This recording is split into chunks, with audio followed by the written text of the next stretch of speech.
The nation's busiest airport has its own fleet of 4 ambulances. Actually, 5. But the 5th ambulance is usually unstaffed and held in reserve for only major incidents. So why is Medic 5 responding to regular medical calls at ATL? Because 2 of the airport's regular ambulances are gone. We tracked them down here, 3 states away. Hartsfield-Jackson's Medic 1 and Medic 2 surrounded by weeds in the back lot of an Ohio factory.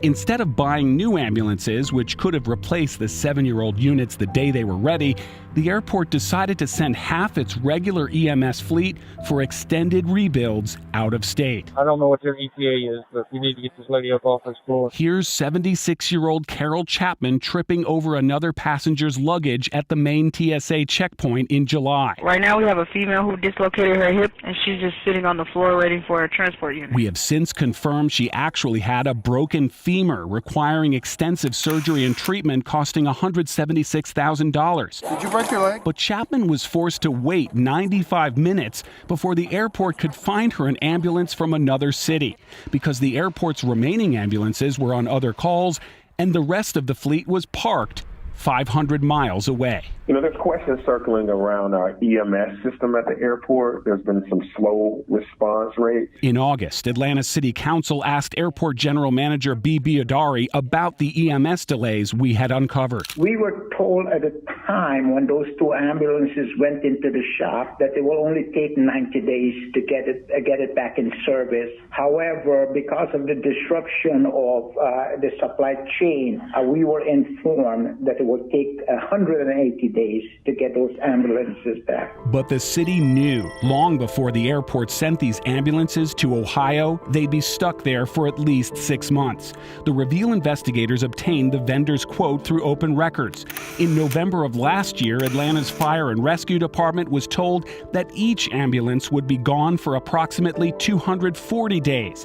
But that's not what the airport told council this summer. We thought the 2 that we put out of service for retrofit would have been returned to us within 90 days, but that was not the case. Matter of fact, the time was doubled. Right after our reporting on Chapman's ordeal, the airport decided to rent 2 older ambulances from Alabama, 3 months after the medic units were sent out of state.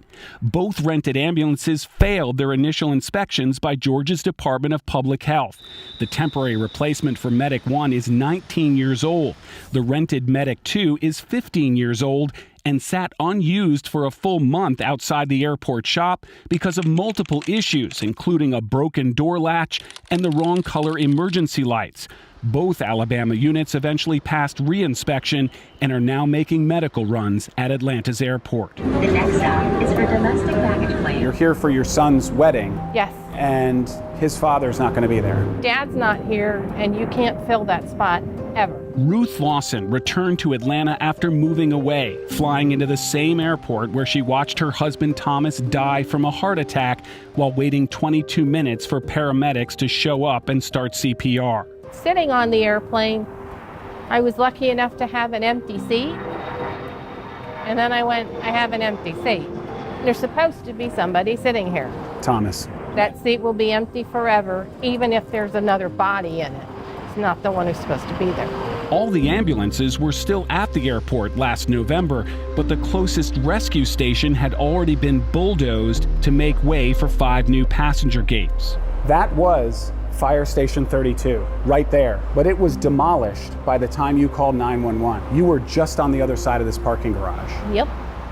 The new Fire Station 32 is under construction right now, and right next to the very same South Economy lot where Thomas Lawson took his last breath. The new fire station won't be opened until the end of next year, nearly 2 years too late to save Thomas Lawson's life. What questions would you like the airport to answer that they're not answering right now to us on the record? Why the hell did you leave me sitting out there with no help for so long watching him die? How do you feel about it? If it was your loved one you were sitting there, what would you have done? No, you still left me. with someone who had already passed away on the ground, just to stand there and stare at him with 911 in my ear having chatter conversation. The team that responded to that 911 call got disoriented and took extra or long time to reach that patient, to make patient contact. So it was not about the location of our station or where they were reporting from. It's just purely and simply they got lost. The general manager of this airport said that the ambulance got lost trying to find you and your husband. I just thought they missed the entrance to get lost. Just put salt in the wound. And report any unattended baggage. There's a new arrival at the terminal, ladder trucks. Since we started asking questions, the airport has begun staging emergency vehicles with EMTs just outside the main doors for hours at a time.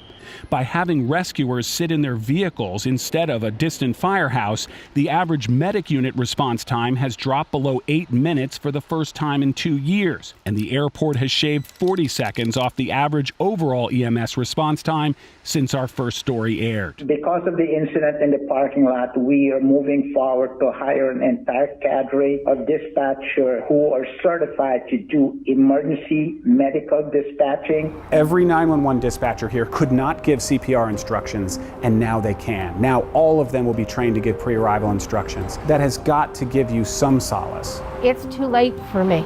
All of those anonymous faces you just passed in the airport are safer because of what you helped uncover. I keep my fingers crossed the system works.